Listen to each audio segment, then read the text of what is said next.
So hello students, कैसे हैं आप लोग। तो आज का टॉपिक है एक्सरसाइज नंबर 3.4। तो इसमें पहला क्वेश्चन है आपका ट्रू और फॉल्स आपको बताना है। लेकिन ये ट्रू और फॉल्स करने से पहले ज़रा जो है ये एक चीज़ को जो है रिकॉल कर लिया जाए।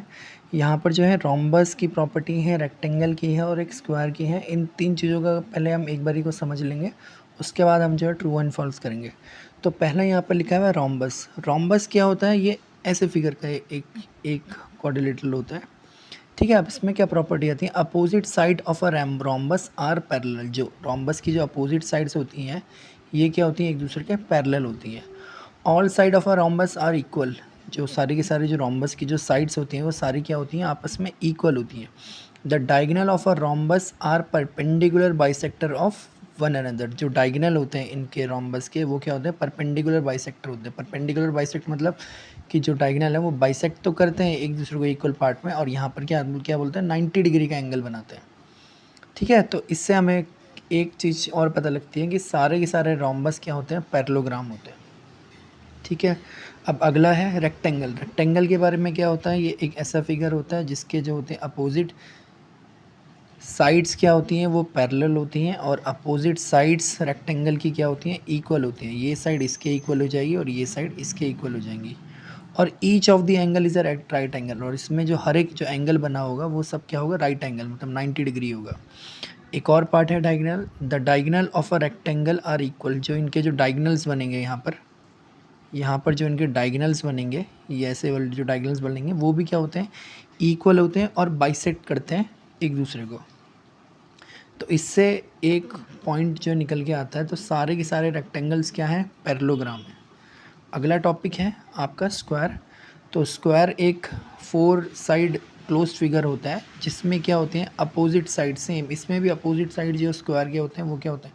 पैरेलली होते हैं, और इनमें सारी साइड्स जो सारी साइड्स होती हैं स्क्वायर की वो सब इक्वल होती हैं, और इनके जो डायगोनल्स होते हैं वो इक्वल भी होते हैं और परपेंडिकुलर बाइसेक्टर भी होते हैं। मतलब परपेंडिकुलर बाइसेक्टर मतलब एक वहाँ पर क्या 90 डिग्री बनता है। तो इससे जो है तीन तीन कंक्लूजन निकल जाते हैं। All square are parallelogram. सारे के सारे स्क्वायर्स क्या हैं? पैरेललोग्राम हैं। All square are rhombus. सारे के सारे स्क्वायर्स क्या होते हैं? रोम्बस होते हैं। और ऑल स्क्वायर आर रेक्टेंगल। तो सारे के सारे स्क्वायर्स क्या होते हैं? रेक्टेंगल होते हैं।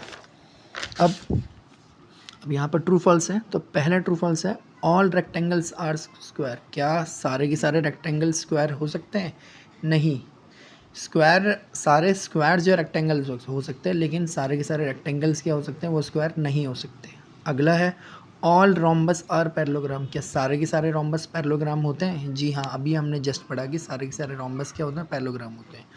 All square are rhombus and also rectangle. क्या सारे के सारे स्क्वायर्स जो हैं वो रोम्बस और रेक्टेंगल हो सकते हैं? जी बिल्कुल हो सकते हैं। All square are not parallelogram. क्या बोला है कि सारे के सारे जो स्क्वायर्स हैं वो पैरेललोग्राम नहीं होते? ये फॉल्स हो जाएगा। क्यों? क्योंकि सारे के सारे स्क्वायर्स क्या होते हैं? पैरेललोग्राम होते हैं। अब बोला है ऑल काइट्स आर रोम्बस। क्या सारी की सारी काइट क्या होती है? वो रोम्बस होती है? तो ये नहीं। लेकिन सारे के सारे रोम्बस क्या हो सकते हैं? काइट हो सकते हैं। तो ये ट्रू हो गया। All parallelogram are trapezium. कि सारे के सारे पैरेललोग्राम क्या ट्रेपेजियम होते हैं? जी हाँ, होते हैं। क्यों? क्योंकि पैरेललोग्राम में क्या होती है? अपोजिट साइड्स क्या होनी चाहिए? पैरेलल होनी चाहिए, ठीक है। और ऑल स्क्वायर्स आर ट्रेपेजियम। के सारे स्क्वायर्स क्या ट्रेपेजियम हैं? जी हाँ, बिल्कुल हैं। अगला क्वेश्चन है आइडेंटिफाई ऑल द क्वाड्रिलेटरल। हमको क्वाड्रिलेटरल बताने हैं जिसके क्या होती हैं? 4 साइड्स ऑफ इक्वल लेंथ। जिनकी 4 साइड होंगी और बराबर लेंथ होनी चाहिए। तो वो कौन कौन से क्वाड्रिलेटरल होते हैं? Rhombus and square. दो ऐसे क्वाड्रिलेटरल होते हैं जो रोम्बस और स्क्वायर, जिनके वो ऐसे क्वाड्रिलेटरल होते हैं जिनके चारों साइड्स क्या होती हैं? इक्वल लेंथ की होती है। अगला क्वेश्चन, 4 राइट एंगल की जो है वो 4 राइट एंगल बनाए। तो ऐसे कौन से क्वाड्रिलेटरल होते हैं? Square and rectangle. स्क्वायर और रेक्टेंगल ऐसे क्वाड्रिलेटरल होते हैं जिनके 4 राइट एंगल बनते हैं। अगला है एक्सप्लेन करना है कि how square is a quadrilateral. की जो है स्क्वायर जो है वो क्वाड्रिलेटरल कैसे है? अ square is a quadrilateral. Square quadrilateral क्यों है? क्योंकि इसके क्या है? 4 साइड्स होते हैं। कोई भी चीज़ जिनके 4 साइड्स होते हैं तो उन्हें क्वाड्रिलेटरल बोला जाता है। A square is a parallelogram. Square को पैरेललोग्राम कैसे बताया है? तो a square is a parallelogram, square जो है वो पैरेललोग्राम किस बिहाफ पे होता है? क्यों? क्योंकि इसकी अपोजिट साइड्स क्या होती हैं, वो opposite sides are parallel to each other. जो स्क्वायर की होती हैं अपोजिट साइड्स वो क्या होती हैं, पैरेलल होती हैं, इसलिए वो पैरेललोग्राम कहलाया जाता है।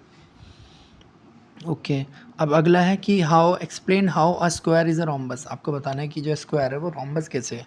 तो रोम्बस के लिए a square is a rhombus since its 4 sides are of the same length. क्यों? क्योंकि उनकी जो चारों साइड्स जो होती हैं वो सारी क्या होती हैं, सेम लेंथ की होती है, इक्वल साइड्स होती हैं इनकी।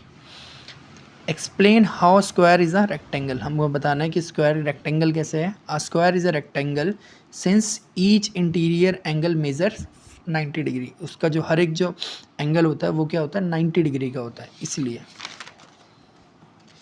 अगला क्वेश्चन है name the quadrilateral whose diagonal bisector. हमें वो वाले क्वाड्रिलेटरल बताने हैं जिनके डायगोनल जो है बाइसेक्ट करते हैं। तो वो वाले क्वाड्रिलेटरल कौन से होंगे जिनके डायगोनल बाइसेक्ट करते हैं? एक होता है आपका रोम्बस, दूसरा आता है आपका स्क्वायर और तीसरा आता है आपका rectangle. The diagonal of a parallelogram rhombus, square and rectangle bisect each other. ये 4 पैरेललोग्राम हो गया, आपका रोम्बस हो गया, स्क्वायर हो गया और रेक्टेंगल हो गया। इन सब के डायगोनल क्या करते हैं, बाइसेक्ट करते हैं। सेकंड पार्ट बोला कि वो क्वाड्रिलेटरल बताना है जिनमें परपेंडिकुलर बाइसेक्ट होते हैं, जो डायगोनल क्या करते हैं, परपेंडिकुलर बाइसेक्ट करते हैं एक दूसरे को। तो वो वाले क्वाड्रिलेटरल कौन से हो गए? The diagonal of a rhombus और square act as perpendicular bisector. जो आपके रोम्बस और जो स्क्वायर के जो डायगोनल होते हैं वो परपेंडिकुलर बाइसेक्टर होते हैं एक दूसरे के। तीसरा बताना है name the quadrilateral whose diagonal are equal. वो क्वाड्रिलेटरल बताना है जिनके क्या हों, डायगोनल्स क्या हों, आपस में इक्वल हों। तो ऐसे कौन से क्वाड्रिलेटरल हैं? The diagonal of a rectangle and square are equal. तो सिर्फ 2 ही क्वाड्रिलेटरल हैं जिनके डायगोनल क्या होते हैं, इक्वल होते हैं, जो रेक्टेंगल और स्क्वायर हैं। अगला क्वेश्चन है explain why a rectangle is a convex quadrilateral. कि जो आपका रेक्टेंगल है ये कॉन्वेक्स क्वाड्रिलेटरल कैसे हुआ, इसके बारे में बताना है। इन अ रेक्टेंगल, रेक्टेंगल के अंदर आपके जो है 2 डायगोनल्स होते हैं। रेक्टेंगल आपका, अगर आप रेक्टेंगल आप बनाने के लिए जाओगे, एक सेकेंड में आपके लिए रेक्टेंगल बना देता है। ये एक रेक्टेंगल हो गया। तो रेक्टेंगल में क्या होता है, इनके जो डायगोनल्स होते हैं ये क्या होते हैं, अंदर की तरफ में होते हैं, अंदर की तरफ।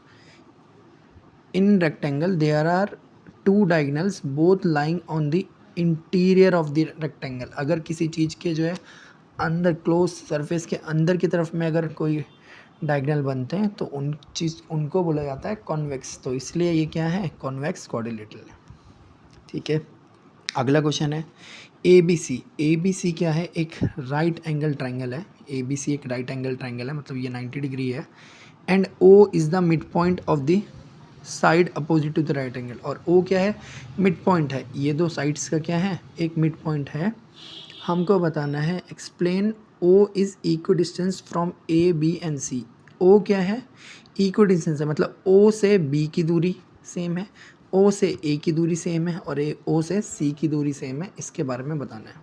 ठीक है, तो इसके लिए सबसे पहले क्या करेंगे, हम थोड़ा सा कंस्ट्रक्शन करेंगे। Draw line A D and D C. यहाँ पर क्या करेंगे, इसको थोड़ा एक्सटेंड कर देंगे। यहाँ एक लाइन ड्रॉ कर देंगे, ए डी नाम दे देंगे, और एक लाइन कर देंगे जिसका नाम हो जाएगा डी सी। इस तरीके से, ताकि क्या हो, ए डी जो है वो पैरेलल हो जाए बी सी के और ए बी जो है वो पैरेलल हो जाए डी सी के। अब पैरेलल करने से क्या हो जाएगा, ये अगर आप एक क्लोज सरफेस देखेंगे तो ये क्या हो जाएगा, एक रेक्टेंगल बन जाएगा। अब रेक्टेंगल बनने से क्या होगा, इनकी अपोजिट साइड्स क्या हो जाएंगी, पैरेलल हो जाएंगी और इक्वल हो जाएंगी, such that A D parallel to B C and A B parallel to D C. अब क्या हो जाएगा, A B C D. A B C D क्या है, ये आपका एक रेक्टेंगल है जिसमें क्या होगी, अपोजिट साइड्स इक्वल हो जाएंगी और पैरेलल हो जाएंगी एक दूसरे के। और क्या होता है इसमें, एक और रेक्टेंगल की प्रॉपर्टी होती है कि इनके जो भी सारे के सारे जो भी अंदर वाले एंगल्स होंगे वो सब क्या हो जाएंगे, 90 डिग्री हो जाएंगे। ठीक है, 90 डिग्री हो जाएंगे। अब इसके बाद एक और प्रॉपर्टी थी रेक्टेंगल की। रेक्टेंगल में क्या होते हैं, डायगोनल जो होते हैं वो सब क्या होते हैं, इक्वल लेंथ के होते हैं। मतलब डायगोनल की, मतलब ये ओ बी की वैल्यू और ओ डी ए ओ ये सब क्या हो जाएंगे, इक्वल हो जाते हैं रेक्टेंगल की प्रॉपर्टी में। और ये क्या करते हैं, बाइसेक्ट करते हैं एक दूसरे को। बाइसेक्ट करते हैं एक दूसरे को तो जिसकी मदद से क्या हो जाएगा, ए ओ की दूरी बराबर ओ सी की दूरी, ओ बी की दूरी बराबर ओ डी की दूरी। तो जिस मदद से क्या हो जाएगा, आपका ए ओ सी के बराबर है, ओ सी बी ओ के बराबर है और बी ओ डी के बराबर है, जिससे ये प्रूफ हो जाएगा कि जो है ओ जो है वो इक्वी डिस्टेंस है, ओ जो है सेम दूरी पर है ए पे, बी पे, सी पे। मतलब ओ से ए की दूरी बराबर है, ओ से बी की दूरी बराबर है और ओ से सी की दूरी बराबर है, और यही चीज़ हमें एक्सप्लेन करनी थी। होप आप लोगों को समझ में आया होगा। Okay, thank you.